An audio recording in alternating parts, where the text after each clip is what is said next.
The sun was setting over the plains of Moab, painting the sky with shades of orange and purple. In the distance, beyond the Jordan River, the silhouettes of Canaan's mountains stood against the horizon. A collective sigh seemed to hover over the tents scattered across the plain. After 40 years of wandering in the wilderness, the people of Israel were finally at the threshold of the Promised Land. Now before them stood a 120-year-old man, his hair and beard as white as snow. He was Moses, the man who had confronted Pharaoh, parted the Red Sea, and received God's law on Mount Sinai.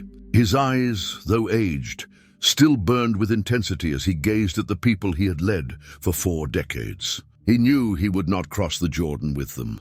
This was his final moment, his last words before bidding them farewell. The book of Deuteronomy is that testament, the record of a leader's final address to the people he loved. A passionate call to faithfulness, a last effort to ensure that when they entered the land without him, they would remain faithful to the God who had delivered them.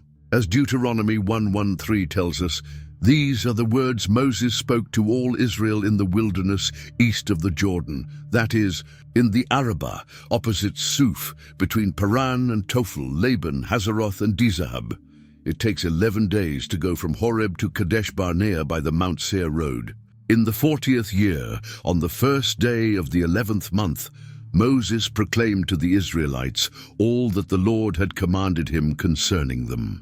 It was the beginning of the 11th month of the 40th year since they had left Egypt.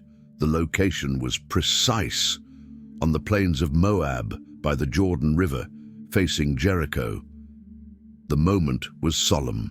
An entire generation had perished in the wilderness, and now their children stood ready to enter the land.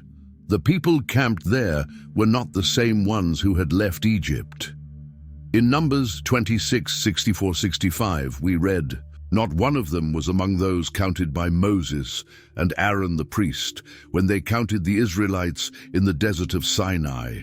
For the Lord had told them that they would surely die in the wilderness, and not one of them was left except Caleb, son of Jephunneh, and Joshua, son of Nun." The generation of the Exodus had perished in the wilderness as a consequence of their lack of faith at Kadesh Barnea. Their children, many of whom had been born during the wilderness journey, were now the ones who would inherit the promise. These young men and women had grown up hearing stories of slavery in Egypt, of the plagues God had sent, of the Passover night when the angel of death passed over their homes, and of the parting of the Red Sea.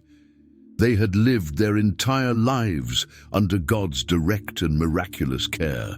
In Deuteronomy 8:4, Moses reminded them, "Your clothes did not wear out and your feet did not swell during these 40 years. They still saw the cloud by day and the pillar of fire by night. The manna still fell every morning, as it had for 4 decades. Exodus 16:35 records, "The Israelites ate manna 40 years, until they came to a land that was settled. They ate manna until they reached the border of Canaan." But now, everything was about to change. Soon, they would cross the Jordan and enter a land flowing with milk and honey, a land with cities they had not built, houses filled with good things they had not filled, wells they had not dug, vineyards and olive groves they had not planted, as Moses described in Deuteronomy 6:10-11. The challenge would be to remember the Lord and not forget him once they were settled and prosperous. Israel's greatest test would not be in scarcity, but in abundance, not in the wilderness, but in the promised land. Moses knew he would not enter with them. In Deuteronomy 3:23-27, he recounted to the people, "At that time I pleaded with the Lord, 'Sovereign Lord, you have begun to show to your servant your greatness and your strong hand. Let me go over and see the good land beyond the Jordan, that fine hill country in Lebanon. But because of you, the Lord was angry with me and would not listen to me.' 'That is enough,' the Lord said. 'Do not speak to me any more about this matter. Go up to the top of Pisgah and look west and north and south and east. Look at the land with your own eyes, since you are not going to cross this Jordan.' This was therefore a moment of critical transition. The only leader they had ever known was about to leave them. Gathering the people, Moses began his first speech by recalling the journey from Mount Sinai.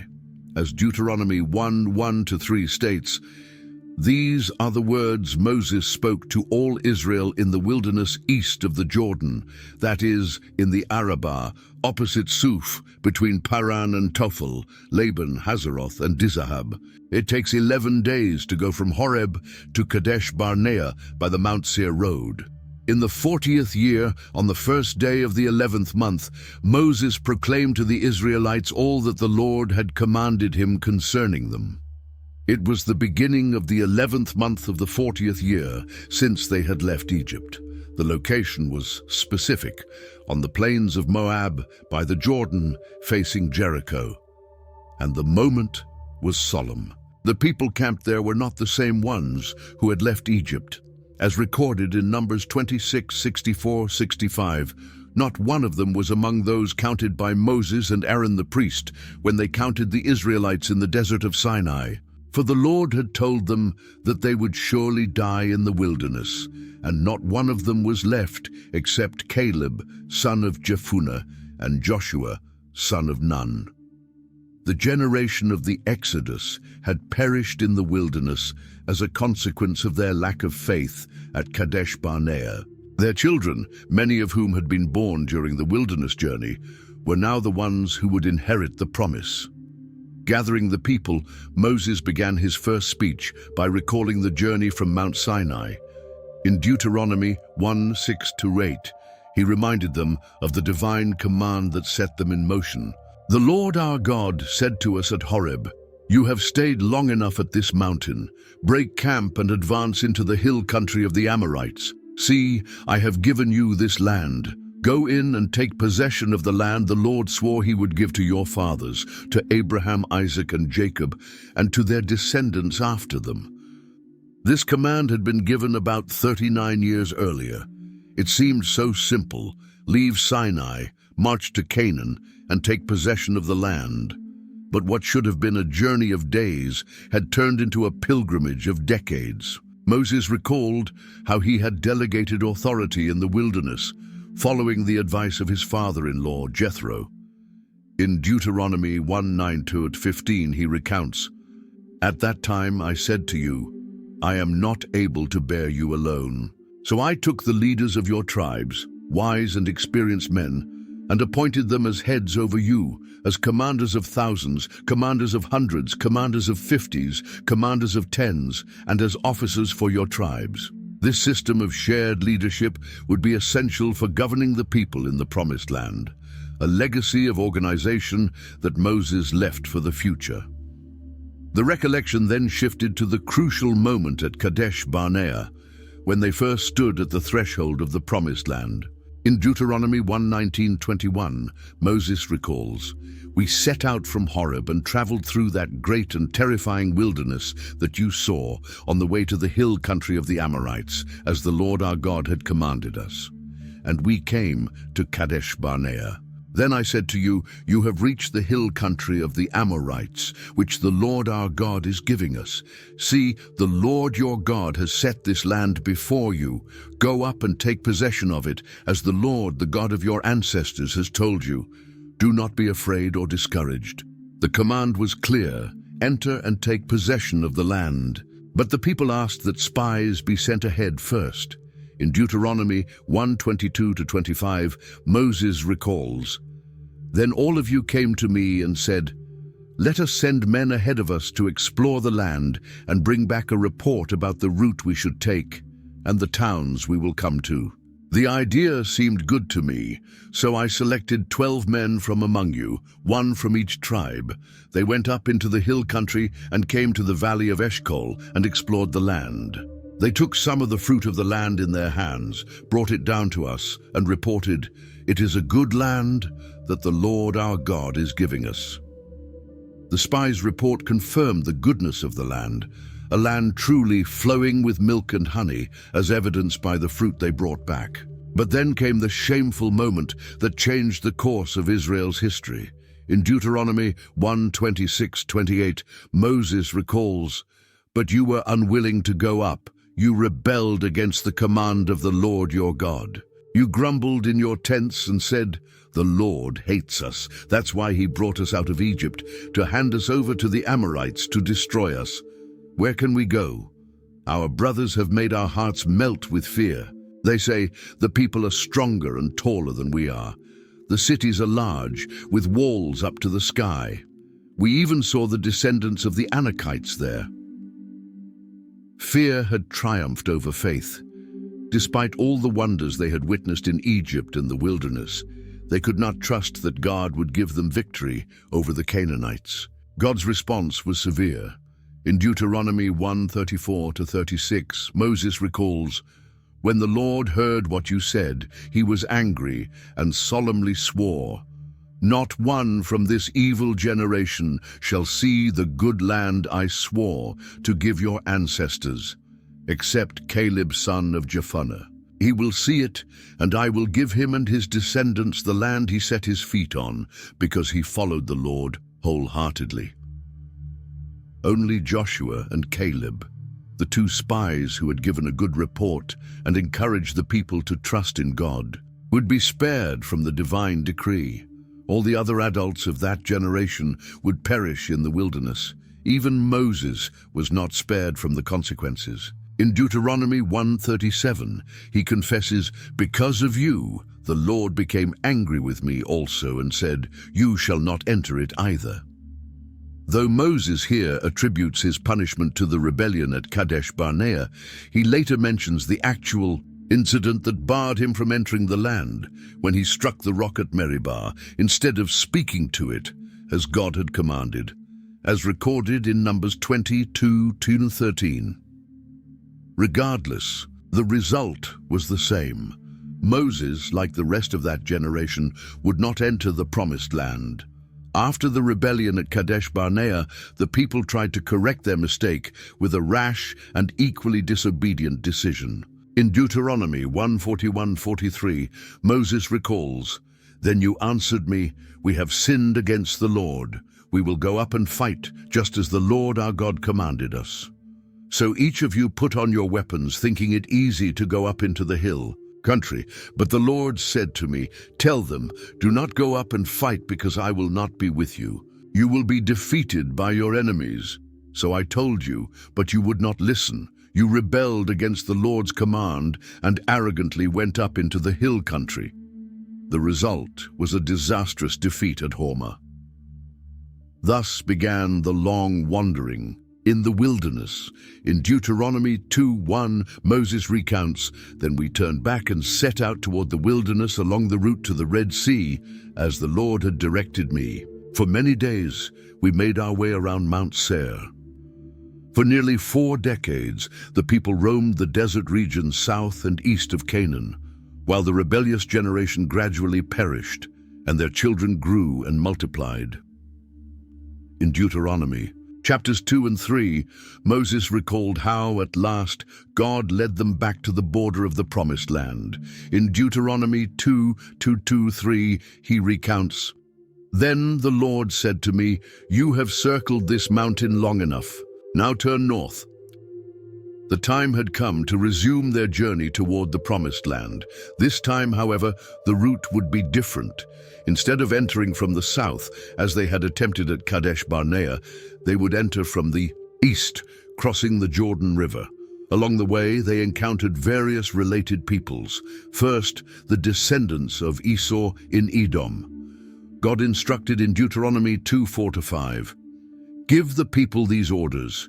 You are about to pass through the territory of your relatives, the descendants of Esau, who live in Seir.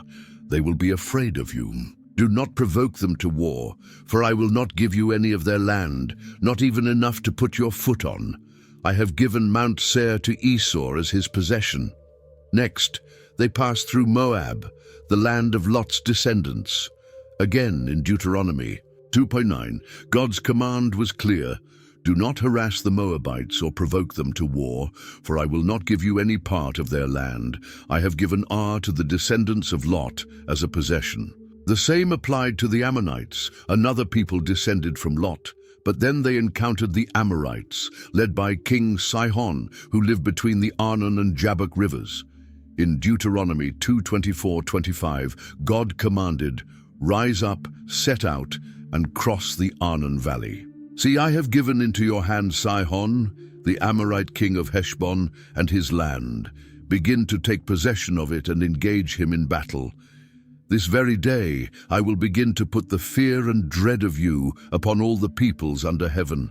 When they hear of you, they will tremble and be in anguish because of you." This land was within the boundaries that God had established for Israel's inheritance, which is why the command was different. Moses sent messengers to Sihon with a peaceful proposal, as recorded in Deuteronomy 2:26-29. Then I sent messengers from the wilderness of Kedemoth to Sihon, king of Heshbon, with words of peace, saying, "Let me pass through your land. I will travel only on the road. I will not turn aside to the right or to the left. Sell me food for money so that I may eat, and give me water for money so that I may drink. Only let me pass through on foot." It was a reasonable request, peaceful passage, with payment for food and water while strictly following the main road. But Sihon refused, and the Bible gives us a divine perspective on this refusal in Deuteronomy 2:30.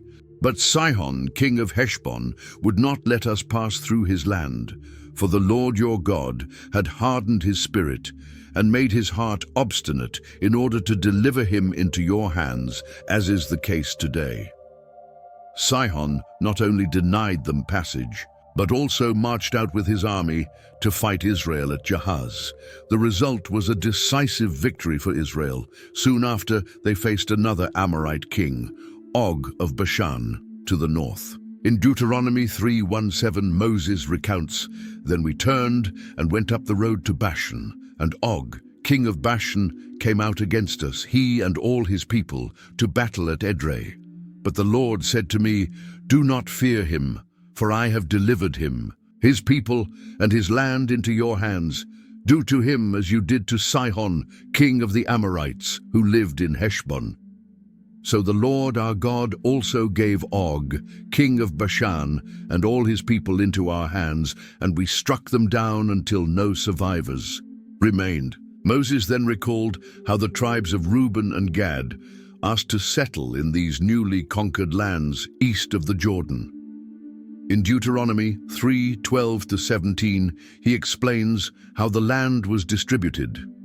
"This land that we took possession of at that time, from Aroer, which is by the Arnon Valley, and half the hill country of Gilead with its cities, I gave to the Reubenites and Gadites. The rest of Gilead and all of Bashan, the kingdom of Og, I gave to half the tribe of Manasseh." It was a vast territory, stretching from the Arnon River in the south to Mount Hermon in the north. However, this grant came with an important condition. In Deuteronomy 3:18-20, Moses explains, "At that time I commanded you, saying, 'The Lord your God has given you this land to possess. All your valiant men shall cross over armed before your brothers, the Israelites. Only your wives, your children, and your livestock shall remain in the towns that I have given you, until the Lord gives rest to your brothers, as he has given to you. And they also possess the land that the Lord your God is giving them beyond the Jordan. Then each of you may return to your possession that I have given you." The warriors from these tribes could not simply settle in their new lands. They had to help their fellow Israelites conquer the territory west of the Jordan before returning to their families. After this historical recap, Moses began his second speech with a call to obedience. In Deuteronomy 4:1-2, he said, "Now, O Israel, listen to the statutes and judgments that I teach you to follow, so that you may live and enter and take possession of the land that the Lord, the God of your fathers, is giving you. Do not add to the word that I command you, nor take away from it, so that you may keep the commandments of the Lord your God that I command you." This principle of neither adding to nor subtracting from God's law was crucial for preserving the covenant. God's word was perfect as it was. There was no need for human modifications or simplifications. Moses then reminded the people of the apostasy at Baal-peor, a recent event still fresh in their memory. In Deuteronomy 4:3-4, he recalls, "Your eyes have seen what the Lord did at Baal-peor. The Lord your God destroyed from among you everyone who followed Baal of Peor, but you who held fast to the Lord your God are all alive today." This dramatic contrast between those who perished due to idolatry and those who survived by remaining faithful to God was a powerful reminder of the consequences of their choices. The wisdom of keeping God's law would be evident to the surrounding nations. In Deuteronomy 4:6-8, Moses explains, "Keep them and do them, for this will be your wisdom and your understanding in the sight of the peoples, who will hear all these statutes and say, 'Surely this great nation is a wise and understanding people.' For what great nation is there that has a God so near to it as the Lord our God is to us whenever we call upon him? And what great nation has statutes and judgments as righteous as this entire law that I set before you today?" Obedience to God's law was not just a duty, but also a testimony. It would show the nations the wisdom and justice of God and the uniqueness of Israel as his chosen people.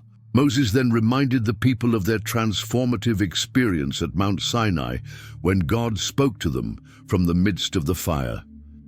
In Deuteronomy 4:10-13, he recounts, "The day you stood before the Lord your God at Horeb, the Lord said to me, 'Assemble the people before me, and I will let them hear my words, so that they may learn to fear me all the days they live on the earth, and that they may teach them to their children.' Then you came near and stood at the foot of the mountain, and the mountain burned with fire to the heart of heaven, wrapped in darkness, cloud, and thick gloom.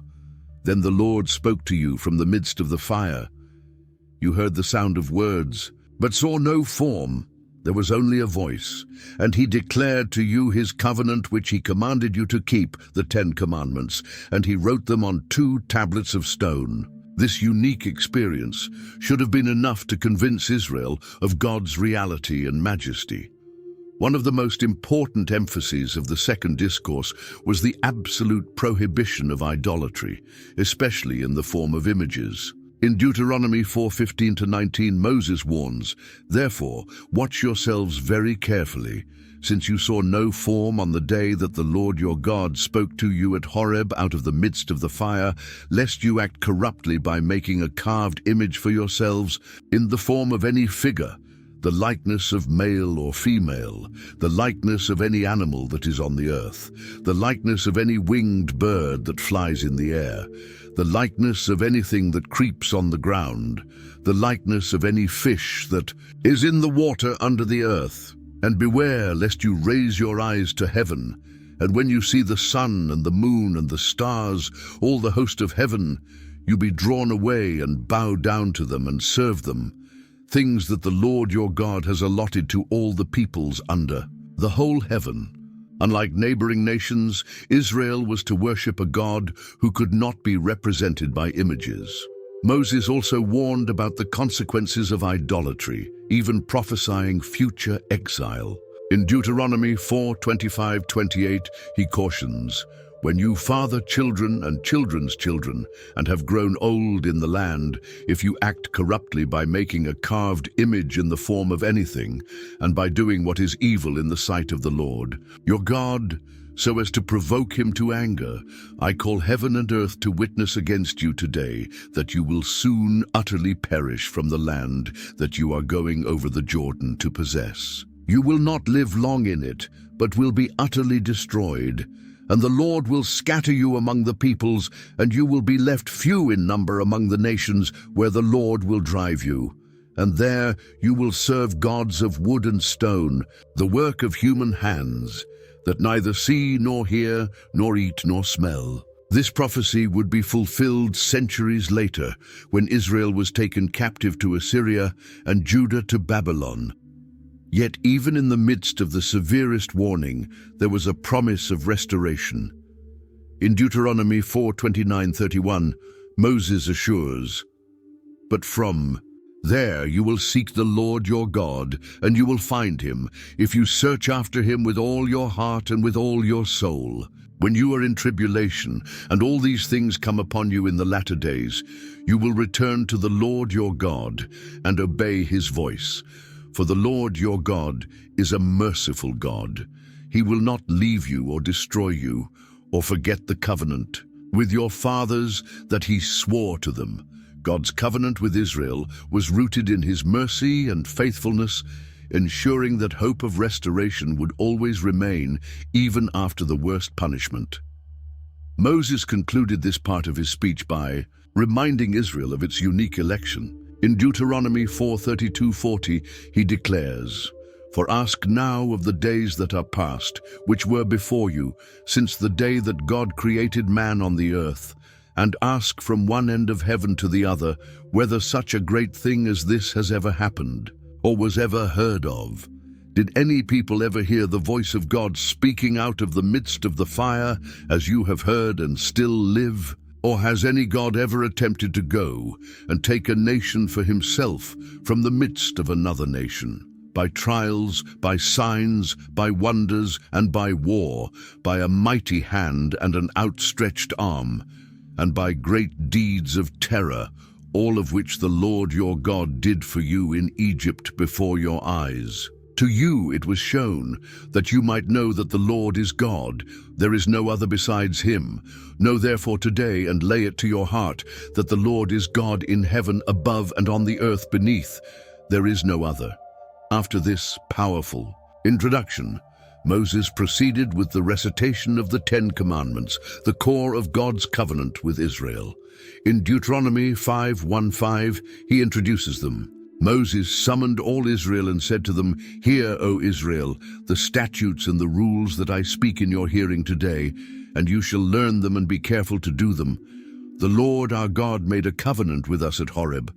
Not with our fathers did the Lord make this covenant, but with us, who are all of us here alive today. The Lord spoke with you face to face at the mountain, out of the midst of the fire." This statement was significant. Although the covenant was made with the previous generation at Mount Sinai, it remained valid for the present generation, as if they themselves had been there. The 10 Commandments are then presented in Deuteronomy 5:6-21, nearly identical to the version recorded in Exodus 20. It begins with God's self-identification. "I am the Lord your God, who brought you out of the land of Egypt, out of the house of slavery." This is followed by prohibitions against idolatry, the misuse of God's name, and the command to observe the Sabbath. Then come the commandments regulating human relationships. "Honor your father and mother. Do not murder. Do not commit adultery. Do not steal. Do not bear false witness. Do not covet." These commandments form the moral foundation upon which the entire law was built. Moses then recalled the people's reaction when God spoke from the fire. In Deuteronomy 5:23-27, he describes, "And as soon as you heard the voice out of the midst of the darkness, while the mountain was burning with fire, you came near to me, all the heads of your tribes and your elders. And you said, 'Behold, the Lord our God has shown us his glory and greatness, and we have heard his voice out of the midst of the fire. This day we have seen God speak with man, and man still live. Now therefore, why should we die? For this great fire will consume us. If we hear the voice of the Lord our God any longer, we shall die. For who is there of all flesh that has heard the voice of the living God speaking out of the midst of fire, as we have, and has still lived? Go near and hear all that the Lord our God will say, and speak to us all that the Lord our God will speak to you, and we will hear and do it." The people recognized God's majesty and power, but also their own fear, so they asked Moses to serve as a mediator between them and God. God approved this request. As Moses recounts in Deuteronomy 5:28-31, "The Lord heard the voice of your words when you spoke to me, and the Lord said to me, I have heard the voice of the words of this people, which they have spoken to you. They have spoken well in all that they have said. Oh, that they had such a heart in them, that they would fear me and keep all my commandments always, so that it might be well with them and their children forever. Go, say to them, return to your tents. But you, stay here with me, and I will tell you all the commandments, statutes, and judgments that you shall teach them, so that they may observe them in the land I am giving them to possess. God desired that the reverent fear the people experienced at that moment would remain with them, motivating them toward constant obedience. After reiterating the 10 Commandments, Moses introduced what would become the central confession of faith in Judaism to this day, the Shema. In Deuteronomy 6:4-5, he declares, "Hear, O Israel, the Lord our God, the Lord is one. You shall love the Lord your God with all your heart, with all your soul, and with all your strength." This was not just another commandment, it was the essence of everything God desired from Israel. Obedience was meant to flow from love, not merely from fear or duty, and this love was to be total, engaging the heart, emotions and desires, the soul, will and personality, and strength, actions and resources. This fundamental commandment was to be diligently passed on to future generations. In Deuteronomy 6:6-9, Moses instructs, "These words which I command you today shall be in your heart. You shall teach them diligently to your children, and shall talk of them when you sit in your house, when you walk by the way, when you lie down, and when you rise up. You shall bind them as a sign on your hand, and they shall be as frontlets between your eyes. You shall write them on the doorposts of your house and on your gates." The law was not meant to be kept in a sacred book and forgotten. It was to permeate every aspect of daily life and be a constant topic of conversation and teaching. Moses then warned about the dangers of prosperity that they would encounter in the Promised Land. In Deuteronomy 6:10-12, he cautions, "When the Lord your God brings you into the land which he swore to your fathers, to Abraham, Isaac, and Jacob, to give you, large and beautiful cities which you did not build, houses full of all good things which you did not fill, hewn wells which you did not dig, vineyards and olive trees which you did not plant. When you have eaten and are full, then beware, lest you forget the Lord who brought you out of the land of Egypt from the house of bondage." The greatest danger would not be adversity, but abundance. When everything was going well, Israel would be tempted to forget that everything came from God and instead take pride in their own achievements. Recurring theme in this second speech is the need for complete separation from the Canaanite peoples and their religious practices. In Deuteronomy 7:1-6, Moses commands, "When the Lord your God brings you into the land which you are about to possess and has cast out many nations before you, and when the Lord your God has delivered them over to you, and you have defeated them, then you shall utterly destroy them. You shall make no covenant with them nor show mercy to them. But this is what you shall do to them. You shall destroy their altars, break down their sacred pillars, cut down their wooden images, and burn their carved idols with fire. For you are a holy people to the Lord your God. The Lord your God has chosen you to be his special people, above all the peoples on the face of the earth." After renewing the covenant, Moses presented a detailed set of laws that would govern Israel's life in the Promised Land. This Deuteronomic code begins with the central theme of worship centralization. In Deuteronomy 12:1-7, he instructs, "These are the statutes and judgments which you shall be careful to observe in the land which the Lord, God of your fathers, is giving you to possess all the days that you live on the earth. You shall utterly destroy all the places where the nations whom you dispossess served their gods, on the high mountains, on the hills, and under every green tree. And you shall destroy their altars, break their sacred pillars, burn their wooden images with fire, cut down the carved images of their gods, and obliterate their names from that place. You shall not worship the Lord your God in this way, but you shall seek the place where the Lord your God chooses out of all your tribes to put his name for his dwelling, and there you shall go. This command to worship only in the place God chose, which later became Jerusalem, stood in stark contrast to Canaanite practices, where their gods were worshipped at various high places scattered throughout the land.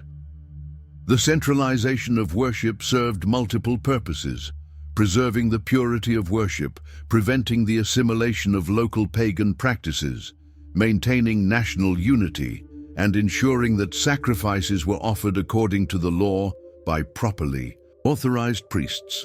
Moses also established regulations regarding the consumption of meat. In Deuteronomy 12:15-16 he explains, "However, you may slaughter and eat meat within all your gates, according to the desire of your soul, as the Lord your God has blessed you. The unclean and the clean alike may eat of it, just as of the gazelle and the deer. Only you shall not eat the blood, you shall pour it out on the earth like water." During the wilderness journey, any slaughter of an animal was considered a sacrifice and had to be performed before the tabernacle. But in the land, where the central sanctuary might be far from many communities, this restriction was lifted for ordinary, non-sacrificial meat. However, sacrificial animals still had to be brought to the central sanctuary. In Deuteronomy 12:17-18, Moses emphasizes, "Within your gates you shall not eat the tithe of your grain, or your new wine, or your oil, or the firstborn of your herds or flocks, or any of your vowed offerings which you vow, or your free will offerings, or the heave offering of your hand. But you must eat them before the Lord your God, in the place which the Lord your God chooses.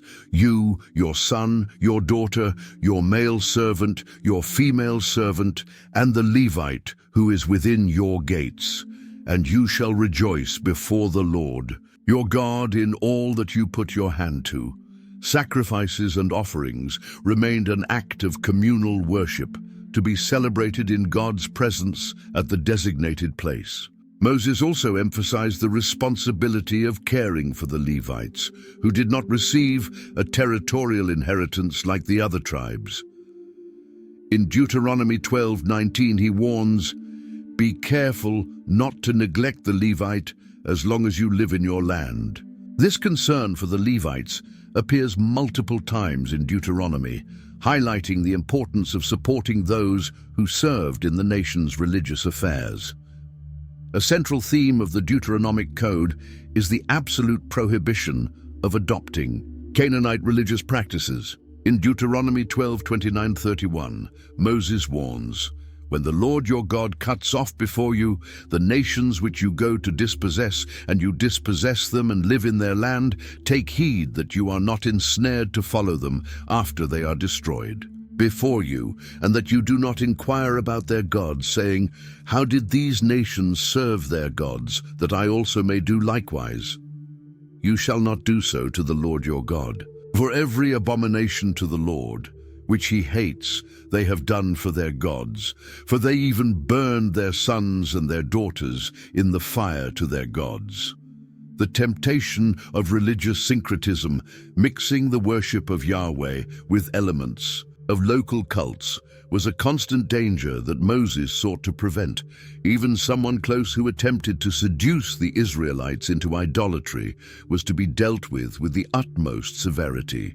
In Deuteronomy 13:6-11, Moses commands, "If your brother, the son of your mother, or your son, or your daughter, or the wife of your bosom, or your friend who is as your own soul, entices you secretly, saying, 'Let us go and serve other gods,' which neither you nor your fathers have known, you shall not yield to him or listen to him, nor shall your eye pity him, nor shall you spare him or conceal him.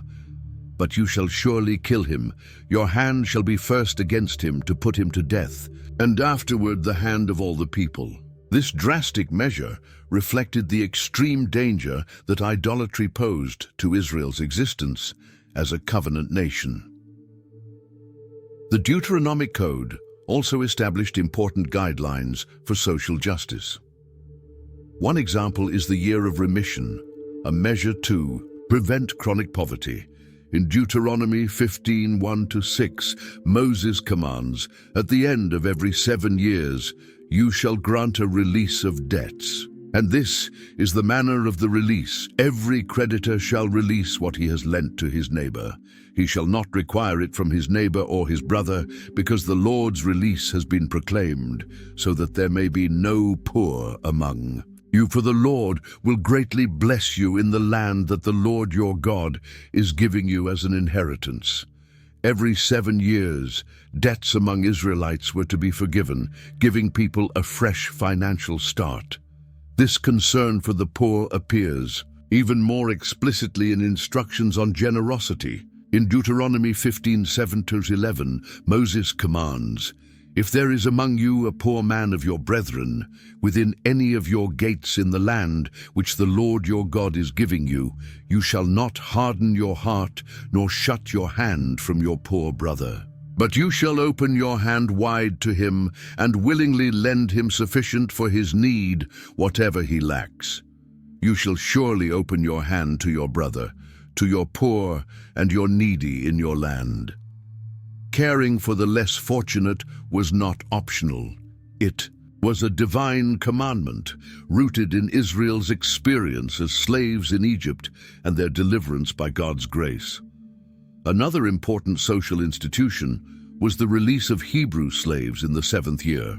In Deuteronomy 15:12-15, Moses instructs, "If your Hebrew brother or sister sells themselves to you, they shall serve you 6 years, and in the 7th year you shall let them go free.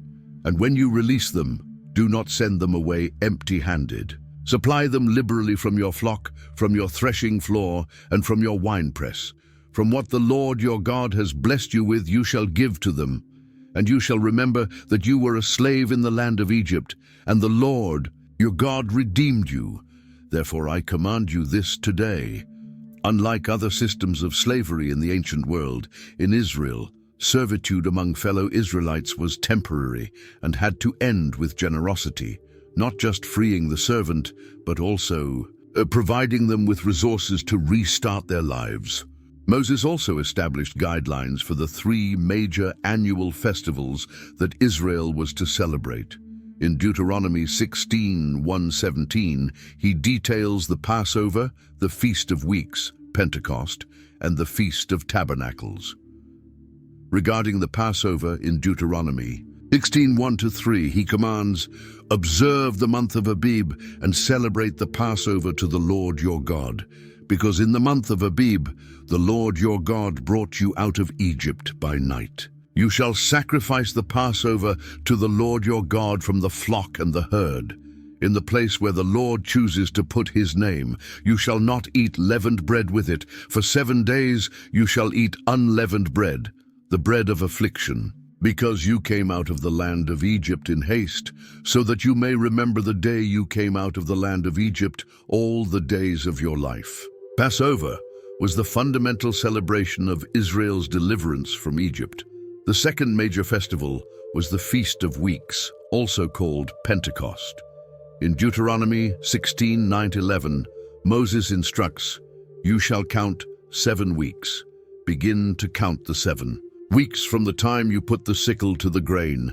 Then you shall keep the Feast of Weeks to the Lord your God, with a freewill offering from your hand, which you shall give as the Lord your God blesses you. And you shall rejoice before the Lord your God. You, your son and daughter, your male and female servants, the Levite who is within your gates, the stranger, the fatherless, and the widow who are among you, in the place where the Lord your God chooses to put his name." This festival marked the end of the grain harvest and was an occasion of gratitude for divine provision. The third major festival was the Feast of Tabernacles. In Deuteronomy 16:13-15, Moses commands, "You shall observe the Feast of Tabernacles. For 7 days, when you have gathered in from your threshing floor and your winepress, and you shall rejoice in your feast, you, your son and daughter, your male and female servants, the Levite, the stranger, the fatherless, and the widow who are within your gates.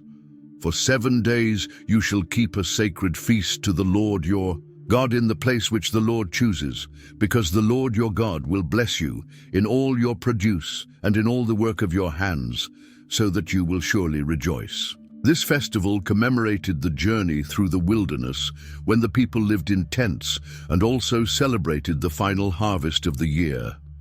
An important aspect of these festivals was the inclusion of all segments of society in the celebrations. In Deuteronomy 16:11, Moses emphasizes that everyone should participate.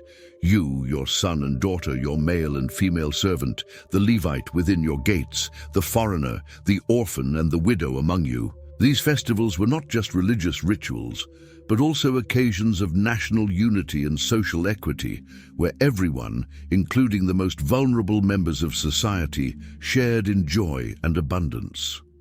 The Deuteronomic Code also established guidelines for the administration of justice. In Deuteronomy 16:18-20, Moses commands, "Appoint judges and officials for each of your tribes in every town the Lord your God is giving you, and they shall judge the people fairly.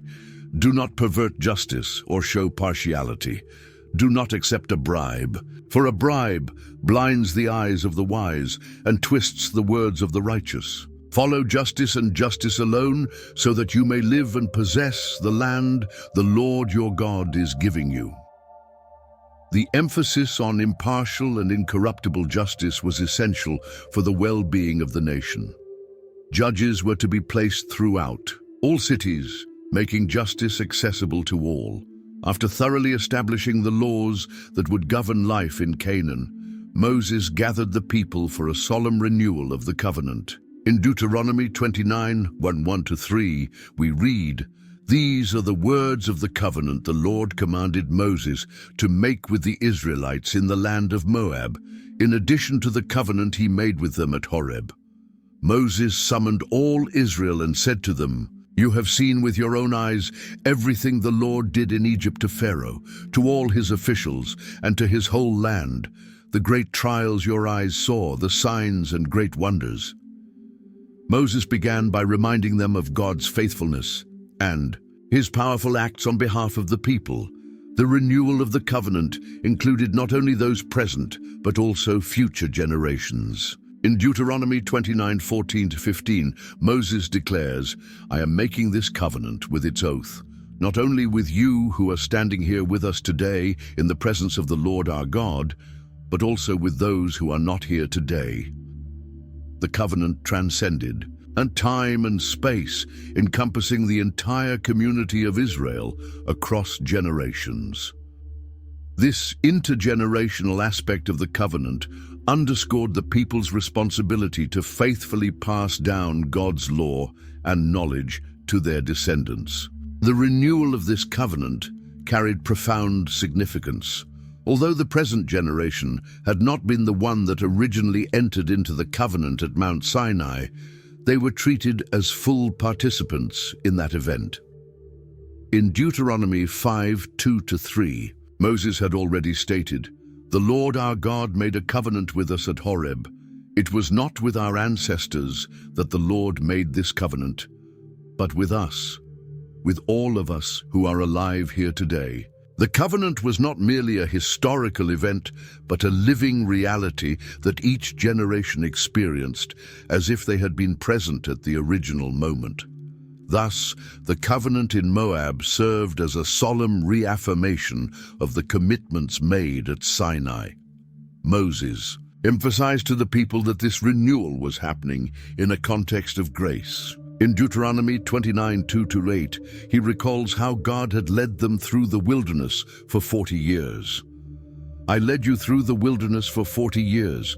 Your clothes did not wear out on you, nor did the sandals on your feet. You ate no bread and drank, no wine or other fermented drink, so that you might know that I am the Lord your God." This supernatural care demonstrated that the covenant was based not on Israel's merit, but on God's grace and faithfulness. Moses warned of the severe consequences of disobedience. In Deuteronomy 29:22-28, he predicts, "The next generation, your children who follow you, and foreigners who come from distant lands, will see the calamities that have fallen on the land. All the nations will ask, 'Why has the Lord done this to this land? Why this fierce burning anger?' And the answer will be, 'It is because this people abandoned the covenant of the Lord, the God of their ancestors, and went off and worshipped other gods. Therefore the Lord's anger burned against this land, bringing upon it all the curses written in this book. In furious anger the Lord uprooted them from their land and thrust them into another land, as it is today.'" These were not empty threats. They were serious warnings about the natural consequences of abandoning the covenant. What made this warning particularly significant was that at that moment, Israel was experiencing victory after victory, having defeated the kings Sihon and Og and preparing to conquer Canaan. Amid such success, it would be easy to forget the source of their blessings. Moses warned in Deuteronomy 29:19 about the danger of self-confidence. When such a person hears the words of this oath, and they invoke a blessing on themselves, thinking, "I will be safe, even though I persist in going my own way," he would be deceiving himself. The human heart is ingenious in rationalizing disobedience, and Moses knew that future prosperity could lead the people to abandon their God. God's response to such rebellion would be so evident that all nations would take notice. In Deuteronomy 29:24-25, Moses predicts that the nations would ask, "Why has the Lord done this to this land? Why this fierce, burning anger?" And the answer would be, "It is because they abandoned the covenant of the Lord, the God of their ancestors, which he made with them when he brought them out of Egypt." Israel's punishment would not only serve to discipline them, but would also be a witness to the nations, a testimony to God's holiness and the seriousness of his covenant. Yet even in the midst of the most severe warnings, there was a promise of mercy. In Deuteronomy 31:3, Moses assures, "When all these blessings and curses I have set before you come upon you, and you take them to heart wherever the Lord your God disperses you among the nations, and when you and your children return to the Lord your God, and obey him with all your heart and with all your soul, according to everything I command you today, then the Lord your God will restore your fortunes and have compassion on you, and gather you again from all the nations where he scattered you." Repentance would always open the way for restoration. This was God's promise. This promise of restoration went beyond mere geographical return. In Deuteronomy 36, Moses declares, "And the Lord your God will circumcise your heart and the heart of your descendants, so that you may love the Lord your God with all your heart and with all your soul, that you may live." This circumcision of the heart pointed to an inner spiritual transformation that would enable obedience motivated by love rather than fear or duty. This promise foreshadowed the new covenant that would be established in the future, as later prophesied in Jeremiah 31:31-34, where God promises to write his law on the hearts of his people. Moses then presented the people with a fundamental choice that would define their destiny. In Deuteronomy 30:15-20 he declares, "See, I set before you today life and prosperity, death and destruction. For I command you today to love the Lord your God, to walk in his ways, and to keep his commands, decrees, and laws. Then you will live. But if your heart turns away and you are not obedient, and if you are drawn away to bow down to other gods and worship them, I declare to you this day that you will certainly be destroyed. This day I call the heavens and the earth as witnesses against you, that I have set before you life and death, blessings and curses. Now choose life, so that you and your children may live, and that you may love the Lord your God. Listen to his voice and hold fast to him. For the Lord is your life, and he will give you many years in the land he swore to give to your fathers. The Seas. Language here is reminiscent of the ancient suzerainty treaties of the Near East, in which a powerful king, suzerain, established a covenant with a vassal. Such treaties often invoked heaven and earth as witnesses and clearly outlined blessings for faithfulness and curses for disobedience. However, unlike these treaties, where obedience was primarily motivated by fear, God calls Israel to choose life out of love for him. The Hebrew word for hold fast, davak, in Deuteronomy 30:20, is the same used in Genesis 2:24 to describe the union between husband and wife, suggesting an intimate and loving relationship rather than mere political submission. To reinforce these solemn words, Moses commanded a special ceremony to take place once the people entered the Promised Land. In Deuteronomy 27:12-13, he instructed, "When you have crossed the Jordan, these tribes shall stand on Mount Gerizim to bless the people: Simeon, Levi, Judah, Issachar, Joseph, and Benjamin. And these shall stand on Mount Ebal to pronounce curses: Reuben, Gad, Asher, Zebulun, Dan, and Naphtali."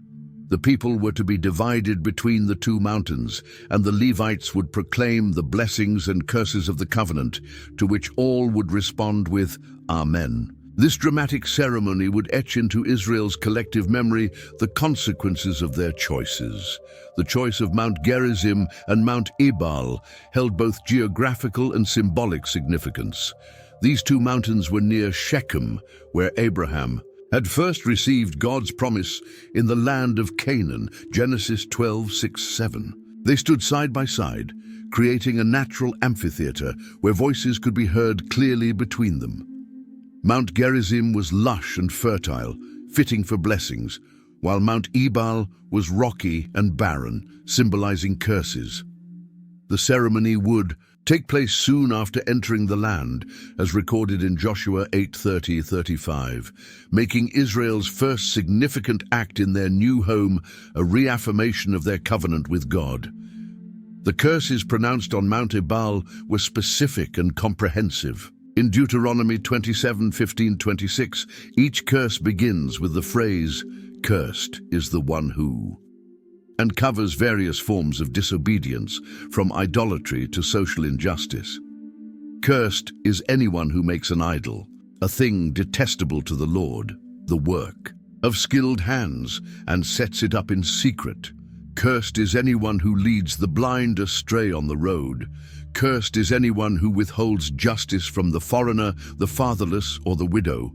Cursed is anyone who does not uphold the words of this law by carrying them out. Each curse was confirmed by the people's collective Amen, symbolizing their acceptance of the covenant's conditions. These 12 curses covered sins committed in secret, hidden idolatry, incest, murder, crimes against the vulnerable, the blind, foreigners, orphans, widows, and a general curse upon those who failed to obey the entire law. The collective Amen, spoken after each curse, meant, "So be it, we agree that this consequence is just." By agreeing to the curses, the people acknowledged the righteousness of God's judgments and voluntarily placed themselves under the discipline of the covenant. Likewise, the blessings proclaimed on Mount Gerizim reflected the abundance and protection God would grant to the obedient. In Deuteronomy 28:1-14, Moses lists, "If you fully obey the Lord your God and carefully follow all his commands, I give you today, the Lord your God will set you high above all the nations on earth. All these blessings will come upon you and accompany you if you obey the Lord your God. You will be blessed in the city and blessed in the country. The fruit of your womb will be blessed, and the crops of your land and the young of your livestock. You will be blessed when you come in and blessed when you go out." These blessings covered every aspect of life, fertility, security, prosperity, and peace. The promised abundance was holistic, covering personal, human fertility, agricultural, land productivity, economic, trade, military, victory over enemies, and spiritual relationship with God aspects. In Deuteronomy 28:12-13, Moses promises, "The Lord will open the heavens, the storehouse of his bounty, to send rain on your land in season and to bless all the work of your hands. The Lord will make you the head, not the tail. If you pay attention to the commands of the Lord your God that I give you this day and carefully follow them, you will always be at the top, never at the bottom." These blessings revealed God's generous nature and his desire to abundantly bless his people. Sensing that his time was coming to an end, Moses made the final preparations for the transition of leadership. In Deuteronomy 31:1-3, the text states, "Then Moses went out and spoke these words to all Israel. I am now 120 years old, and I am no longer able to lead you. The Lord has said to me, 'You shall not cross the Jordan.' The Lord, your God himself, will cross over ahead of you. He will destroy these nations before you, and you will take possession of their land. Joshua also will cross over ahead of you, as the Lord said." With humility, Moses acknowledged that his earthly journey was coming to an end, and that someone else would lead the people in conquering the promised land. The phrase, "I am no longer able to lead you," did not mean that Moses was physically weak. As Deuteronomy 34:7 clearly states, his eyes were not weak, nor his strength gone. Instead, it was an idiomatic expression referring to his capacity to lead, particularly in military contexts, as confirmed by the immediate reference to the conquest of Canaan. Moses recognized that his mission was complete and that God had appointed Joshua for the next phase of Israel's journey. As a good leader, he accepted this transition and worked to make it as smooth as possible. Joshua's official appointment as his successor took place in a public ceremony. In Deuteronomy 31:7-8 we read, "Then Moses summoned Joshua and said to him in the presence of all Israel, 'Be strong and courageous, for you will bring the Israelites into the land that the Lord swore to give them, and you must divide it among them as their inheritance. The Lord himself goes before you and will be with you. He will never leave you nor forsake you. Do not be afraid. Do not be discouraged.'" These words of encouragement were crucial, as Joshua would face the monumental challenge of conquering the land and establishing the people in it. This public commissioning was essential for Joshua's legitimacy as a leader. In Numbers 27:18-23, God had already instructed Moses to lay his hands on Joshua so that the whole assembly of the Israelites will obey him. The transfer of authority needed to be visible before all the people, so there would be no doubt about who was the new leader chosen by God. Joshua had already demonstrated leadership qualities as a military commander, Exodus 17:8-16, as one of the faithful spies, Numbers 14:6-9, and as Moses' personal assistant, Exodus 24:13. But now he was receiving full authority to lead the nation.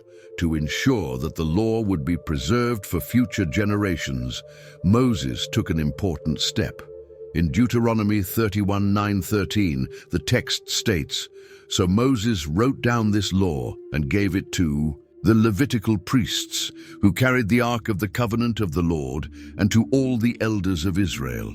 Then he commanded them, 'At the end of every 7 years, in the year for canceling debts, during the festival of tabernacles, when all Israel comes to appear before the Lord your God at the place he will choose, you shall read this law before them in their hearing. Assemble the people, men, women, and children, and the foreigners residing in your towns, so they can listen and learn to fear the Lord your God and follow carefully all the words of this law.'" This public reading of the law every 7 years ensured that it would not be forgotten or distorted over time. The choice of the Festival of Tabernacles in the year of debt remission was significant.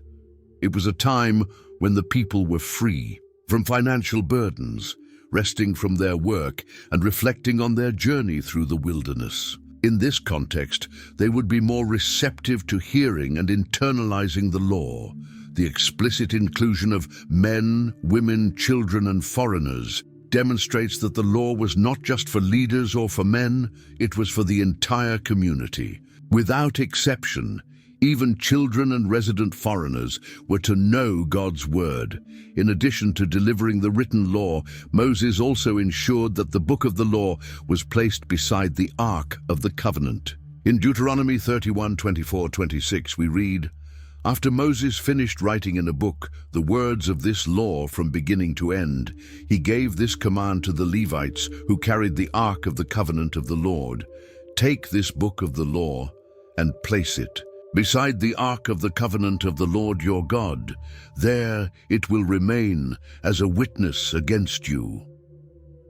Placing the book next to the Ark, which contained the tablets of the Ten Commandments, symbolized the unity and permanence of all divine revelation. The written law would serve as an objective and unchangeable witness against future disobedience.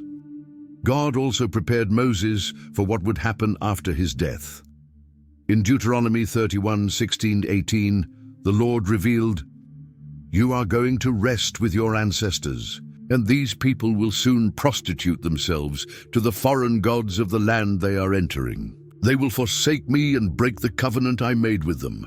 And in that day, my anger will burn against them. I will forsake them and hide my face from them, and they will be destroyed.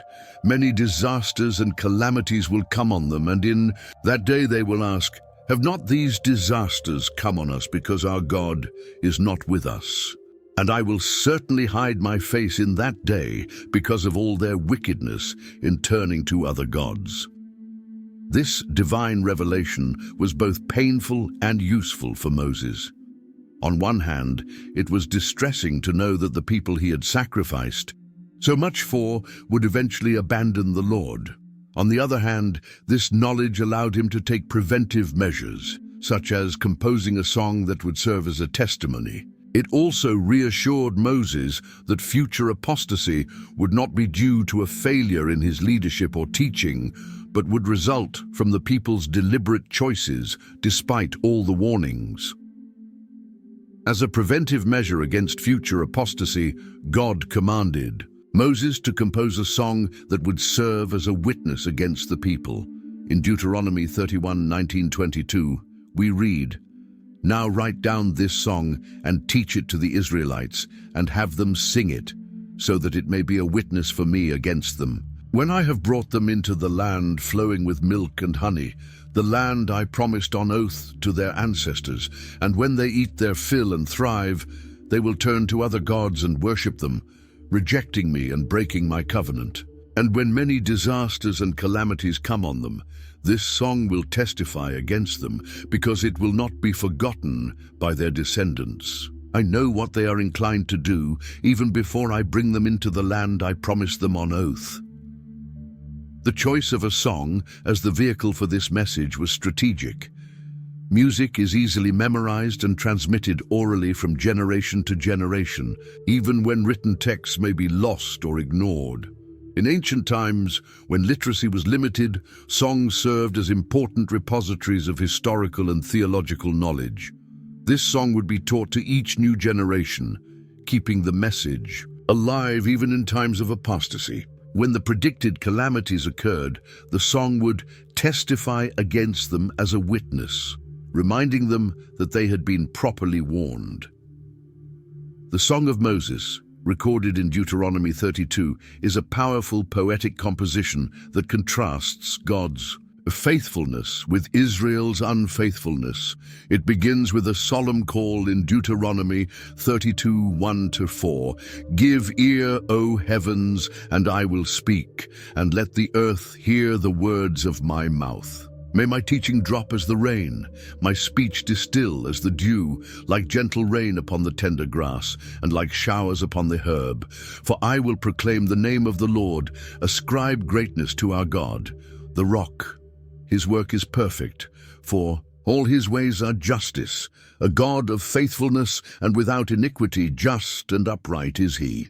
The structure of the song follows the pattern of judicial proceedings in the ancient Near East, where heaven and earth are summoned as witnesses. V1. The qualities of the judge are exalted. V4. Accusations against the defendant are presented. Vivid 5 to 18. The sentence is pronounced. Vivid to 19:33.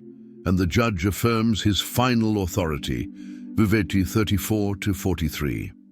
This legal framework gives the song additional solemnity and authority. Through vivid metaphors and dramatic contrasts, the song presents God as a rock, stable, reliable, a refuge, in contrast to Israel's fickleness and ingratitude. This song recalls God's choice of and care for Israel in Deuteronomy 32, 9-12. 4. The Lord's portion is his people, Jacob his allotted heritage. He found him in a desert land, and in the howling waste of the wilderness. He encircled him, he cared for him, he kept him as the apple of his eye. Like an eagle that stirs up its nest, that flutters over its young, spreading out its wings, catching them, bearing them on its pinions, the Lord alone guided him, no foreign god was with him. The image of the eagle caring for its young beautifully illustrates God's protective love for his people. The metaphor of the eagle was particularly fitting.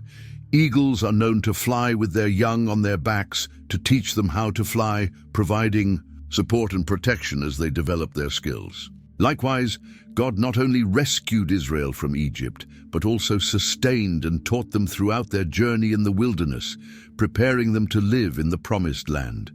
The phrase, as the apple of his eye, literally, as the pupil of his eye, conveys the idea of something extremely precious and carefully guarded, one of the many examples in the song of God's tender, fatherly love for his people.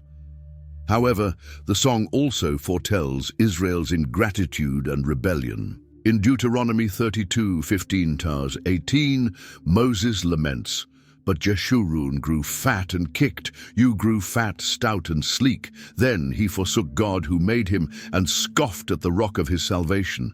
They stirred him to jealousy with strange gods, with abominations. They provoked him to anger. They sacrificed to demons that were no gods, to gods they had never known, to new gods that had come recently, whom your fathers had never dreaded. You were unmindful of the rock that bore you, and you forgot the God who gave you birth."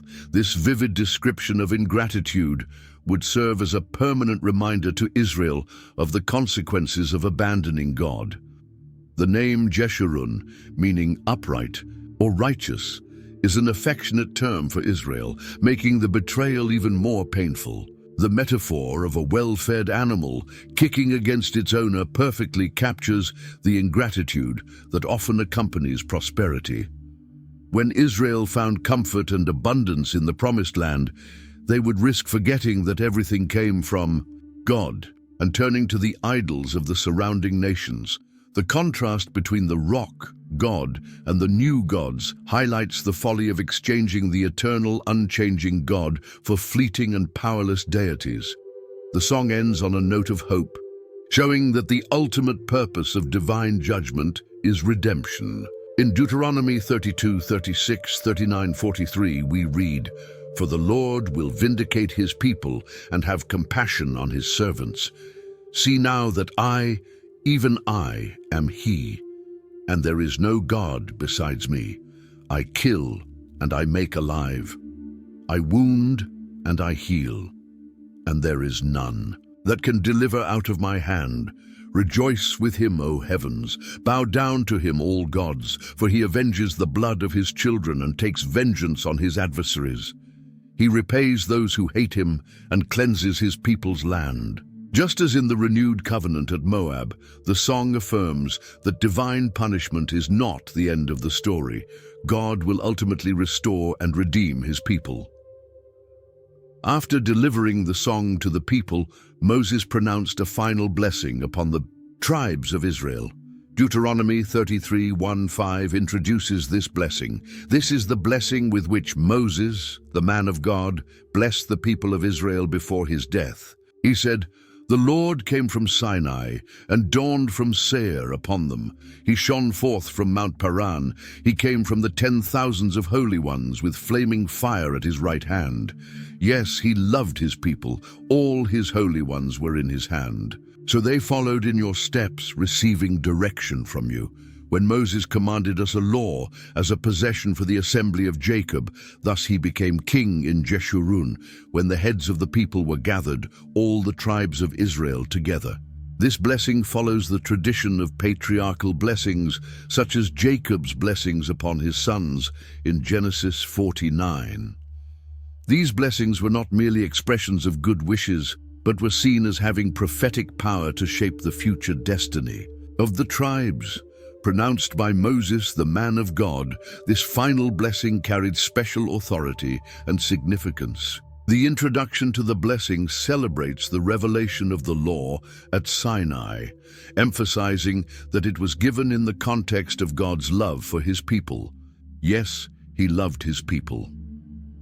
Each tribe received a specific blessing, reflecting its character and destiny. For Judah, in Deuteronomy 33:7, Moses prayed, and this is what he said about Judah: "Hear, O Lord, the voice of Judah, and bring him to his people. With his own hands he defends his cause. O be his help against his foes." For Levi, the priestly tribe, in Deuteronomy 33:8-11, he declared, about Levi, he said, "Your Thummim and Urim belong to the man you favored. You tested him at Massa. You contended with him at the waters of Meribah. Bless all his skills, Lord, and be pleased with the work of his hands." Each blessing reflected the specific role the tribe would play in the Promised Land. The blessing upon Joseph, representing the tribes of Ephraim and Manasseh, is particularly elaborate and rich with imagery of abundance. In Deuteronomy 33:13-16, Moses declares, about Joseph he said, "May his land be blessed by the Lord with the best gifts of heaven, with the dew and the deep waters that lie below, with the best fruits of the sun and the finest crops of the ancient mountains, with the best gifts of the earth and its fullness, and with the favor of him who dwelt in the burning bush."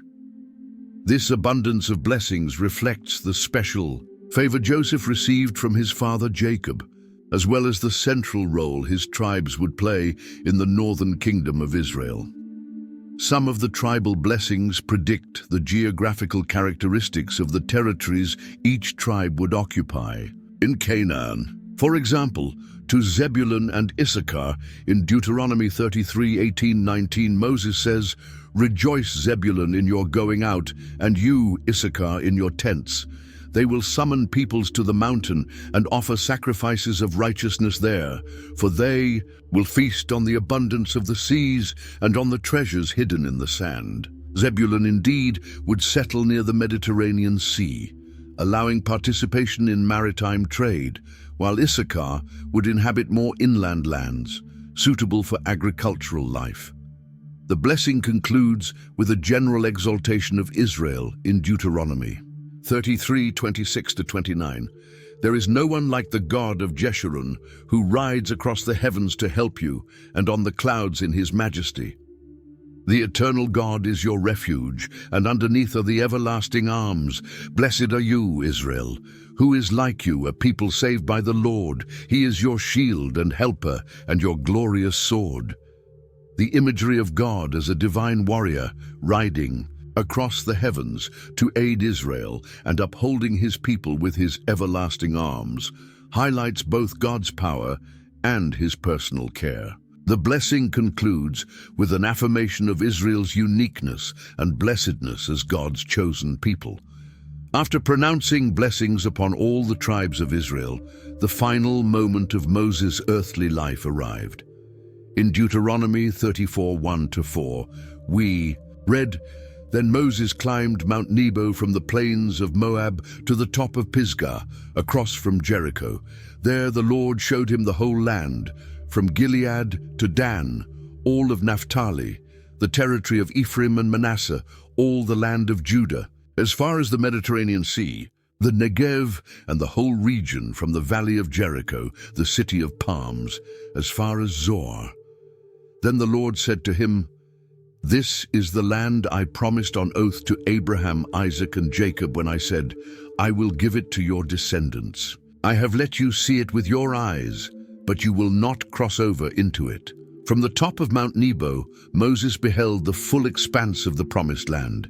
It was a bittersweet moment, after decades of leading the people, guiding them through. The wilderness he could see, but not enter the land that had been the goal of his entire life. The view was magnificent, from Gilead in the north to the Negev desert in the south, from the mountains of Judah to the Mediterranean Sea.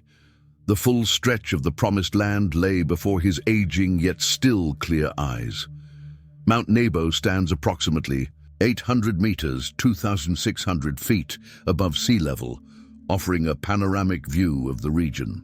On clear days, one can even see as far as Jerusalem. Geographically, it would not have been possible to literally see all the land as far as Dan in the far north from this point, suggesting that Moses' experience included a supernatural element. Perhaps God granted him an extended vision of the full extent of Israel's inheritance. This final vision of the Promised Land was an act of divine grace. Although Moses was not allowed to enter due to his disobedience at Meribah, Numbers 20:12, God permitted him to see it in its fullness. This moment also symbolized the partial fulfillment of the promise made to Abraham. The people had grown into a great nation and were about to take possession of the land.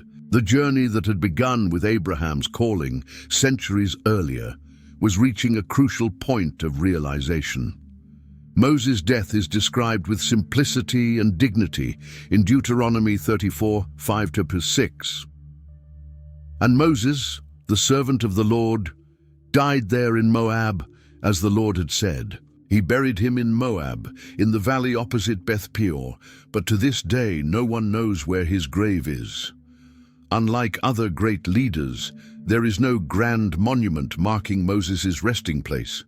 His burial by God himself underscores the unique relationship he had with the Lord, as Deuteronomy 34:10 states, "Since then, no prophet has risen in Israel like Moses, whom the Lord knew face to face." The title, Servant of the Lord, is the greatest honor given to Moses.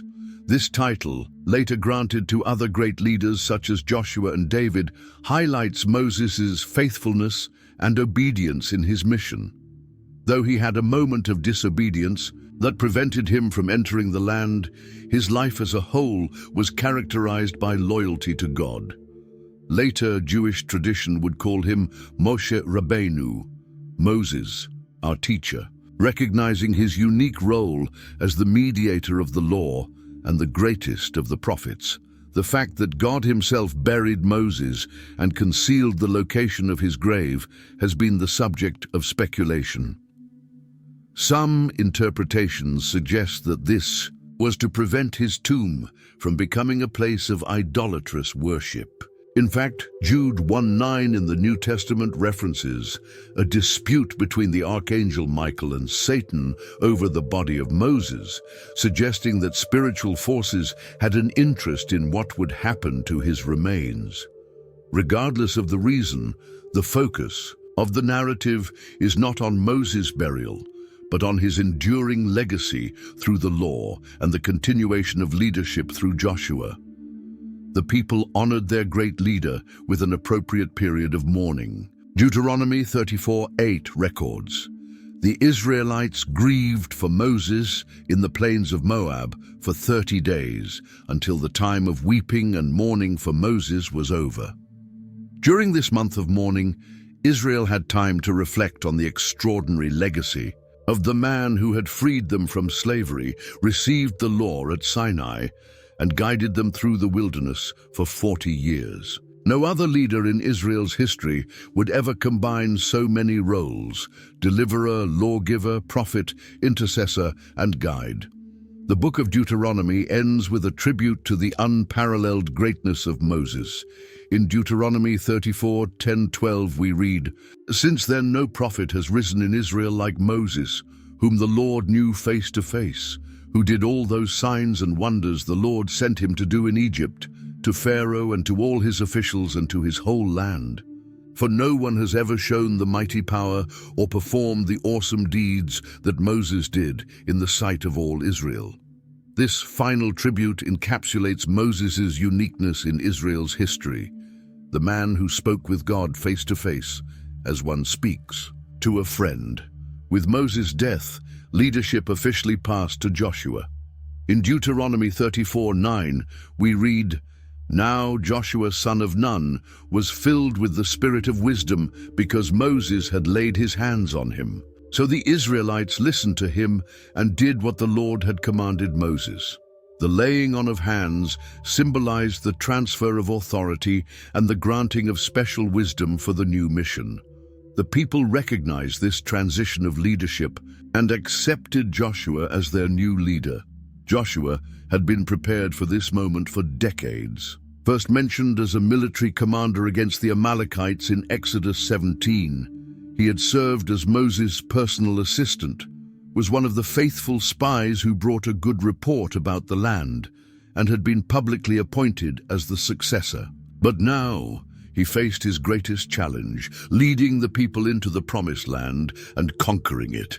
The phrase, "filled with the spirit of wisdom," indicates that Joshua's qualification for leadership did not come solely from his experience or training, but was a divine gift. The book of Joshua begins with God reaffirming his commission. "Moses, my servant is dead.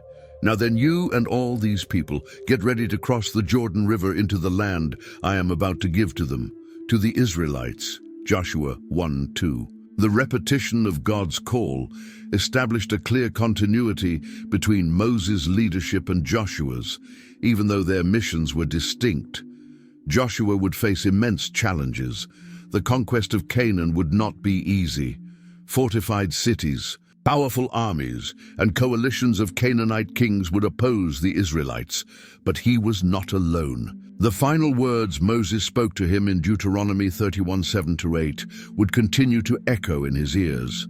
"Be strong and courageous, for you must go with this people into the land that the Lord swore to their ancestors to give them, and you must divide it among them as their inheritance. The Lord himself goes before you and will be with you. He will never leave you nor forsake you. Do not be afraid. Do not be discouraged." Joshua's greatest challenge would not be military but spiritual. He would have to lead the people in the practical application of Moses' law in their new land. As God instructed him in Joshua 1:7-8, "Be strong and very courageous. Be careful to obey all the law my servant Moses gave you. Do not turn from it to the right or to the left, that you may be successful wherever you go. Keep this book of the law always on your lips. Meditate on it day and night, so that you may be careful to do everything written in it. Then you will be prosperous and successful." Joshua's success would not depend on his military skills, but on his faithfulness to God's law. The application of the law in the new land would be a crucial test for Israel. They were no longer in the wilderness, where their only concerns were following the cloud, gathering manna, and obeying Moses. In the promised land, they would face the challenges of establishing themselves as a nation, land distribution, agricultural development, trade with other nations, the temptations of Canaanite idolatry, and the administration of justice within their communities. All of this had to be done according to the principles of Moses' law, which provided guidelines for every aspect of life: religious, social, economic, and political. Finally, Israel needed to embrace its responsibility as a priestly nation and a chosen people. In Exodus 19:5-6, God had declared, "Now if you obey me fully and keep my covenant, then out of all nations you will be my treasured possession. Although the whole earth is mine, you will be for me a kingdom of priests and a holy nation." This was the ultimate purpose of Israel's election, to be an example to the surrounding nations, demonstrating how a society that lives according to God's law could thrive and flourish. Through their obedience, they would be a light to the Gentiles, drawing them to the knowledge of the one true God. Israel's story, therefore, was just beginning. The end of Moses' life marked not only the close of an era, but the beginning of a new phase in the history of redemption. The seed planted at Sinai would now blossom in the Promised Land, and through it, the blessing promised to Abraham, "Through you all the families of the earth will be blessed," would begin to extend to all nations. If you enjoyed this content and want to learn more about the biblical stories that shaped our faith, don't forget to subscribe to our channel. Click the subscription button now so you don't miss any of our upcoming videos on biblical characters and events. Help us spread these precious lessons to more people by sharing this video with your friends and family. Every share allows God's message to reach new hearts. See you in the next video, where we will continue exploring the wonderful stories of the Bible together.